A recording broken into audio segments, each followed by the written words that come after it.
As early as 1928, the communists declared that the racial differences among our people constituted the weakest and most vulnerable point in our social fabric. By constantly probing and straining at this one spot, they calculated that eventually the cloth could be torn apart and that Americans could be divided, weakened, and perhaps even set against each other in open combat. We mustn't kid ourselves into thinking that the communists have placed their agitators only into the black communities. They're working both sides of the street. They want hatred, violence, and bloodshed between the races, and they don't care how they get it or whom they use, even children if necessary. Here is a book that I think ought to be in every home library. It's entitled Color, Communism, and Common Sense by Manning Johnson. He joined the party as a young man because he honestly believed that the communists were trying to improve the conditions of his people. He was a dedicated communist, and eventually he rose to one of the highest ranks. But after many years, he discovered that instead they were merely planning to use his people in a bloody revolution to destroy America. And when he woke up to this, he dropped out of the party and devoted the rest of his life trying to alert his fellow citizens of all races to the true nature of the Communist Party as he knew it to be from the inside. Manning Johnson said, "Black rebellion was what Moscow wanted.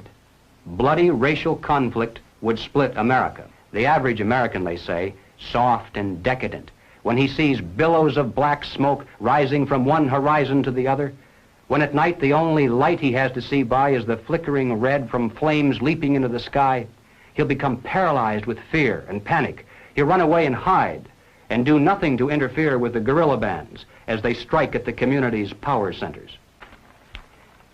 Any all-out minority revolution must create a state of crisis wherein almost all of the male population would be forced to remain in their homes to protect their property and families. The middle class is very large, but it is not accustomed to deprivation and terror. Because of its affluence, it has waxed soft. It has no stomach for massive fire, blood, and violence. The motive force behind its life drive is its endless pursuit of prestige, conspicuous consumption, and sensual pleasure. A few years of violent, sporadic, and highly destructive uprisings will set the stage for the grand finale. After the stage is properly set through protracted struggle, America could be brought to her knees in 90 days of highly organized, fierce fighting, sabotage, and massive firestorm. Ladies and gentlemen, the plans and preparations for a communist revolution of force and violence are far advanced. The organization behind these preparations has almost unlimited financial resources, and it provides both training and leadership based upon years of experience in many other countries. Our enemies are deadly serious about their task, and it's nothing short of national suicide for us to continue to ignore their plans and their progress. The violent revolution becomes of primary value to the communists to the extent to which it can be used to condition the masses psychologically to accept the non-violent revolution, which is offered supposedly as the only alternative. Hoping to avoid further violence and bloodshed, the public is to be pressured into accepting measures that will move the country gradually and legally toward communism, but without calling it that.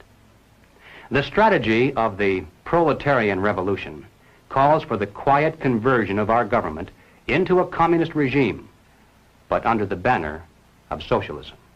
Those who run the government, and the communists are confident that in America they eventually will be the ones who do so.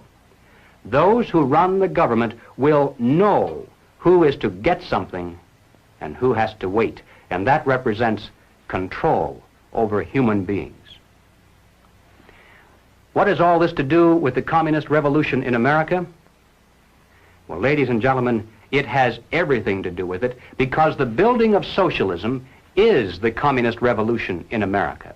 It represents the process whereby our country can be moved gradually toward communism without the people even being aware of it. No matter what grievance we may have, real or imagined, no matter what national problems we may face, the communists seize upon these as excuses to build socialism. They have one and only one solution for all problems: more government, and then more and more until it's total government. And forgive me for saying it one more time, total government is communism. Well, all right, so what do we do about it? What are the countermeasures that need to be taken? And where do we begin? We begin by knowing what not to do, because if we do the wrong things, obviously that's worse than doing nothing at all.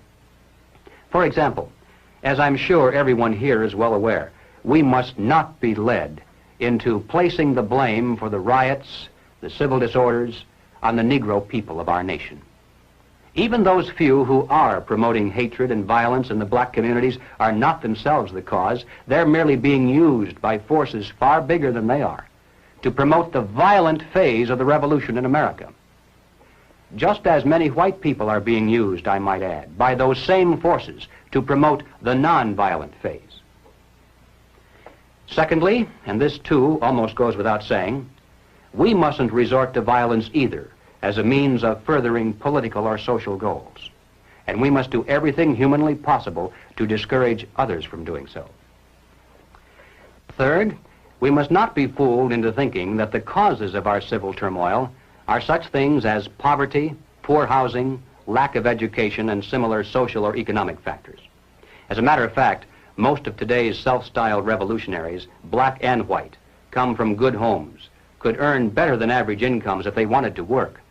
And in fact, they're products of some of the finest institutions of higher learning. We shouldn't be indifferent to the social and economic conditions of those in need, and we should do all we can within the concepts of economic and political freedom to improve those conditions. But let's not kid ourselves into thinking that these are the causes of our national problems today. Fourth, we must not look to the expansion of government and government programs as the solution. As I hope I've made it clear by now, this is exactly what the communists want us to do, because it's the very process whereby they hope to come to power in this country through nonviolent means.